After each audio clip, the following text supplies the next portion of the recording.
এক বছরের সংরক্ষণ পদ্ধতি সহ আমি স্ট্রবেরি পাই ফিলিং এর রেসিপি শেয়ার করছি। এই পাই ফিলিংটা আমি কেকে ইউজ করি। 250 গ্রাম স্ট্রবেরি ভালোভাবে ধুয়ে ভিনেগার দেওয়া পানিতে 1 ঘন্টা ভিজিয়ে রেখেছিলাম। দেখুন কি পরিমাণ ময়লা বের হয়েছে। এই স্ট্রবেরিগুলো আমি সুন্দর করে চপ করে নিচ্ছি আর উপরের যে সবুজ অংশটা সেটা ফেলে দিচ্ছি। এই সাইজে কেটে নিচ্ছি। স্ট্রবেরির সাথে আমি 100 গ্রাম চিনি প্যানে ভালোভাবে মিশিয়ে তারপর চুলাটা অন করছি। প্রিজারভেটিভ হিসেবে চিনিটা বেশ প্রয়োজন। স্ট্রবেরি থেকে রস বের হতে শুরু করলে 2 টেবিল চামচ পানি অ্যাড করছি, 1.5 টেবিল চামচ লেবুর রস দিয়ে দিচ্ছি। অ্যাসিড প্রিজারভেটিভ হিসাবে সাহায্য করে।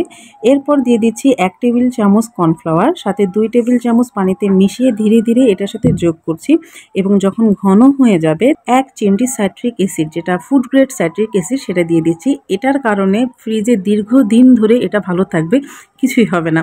আর আমি একটা পরিষ্কার জারে এটা সংরক্ষণ করব এবং যখন আমার প্রয়োজন হবে আমি 2-3 ঘন্টা আগে ডিপ থেকে বের করে তারপর কেকে ইউজ করব। কেমন হলো অবশ্যই জানাবেন।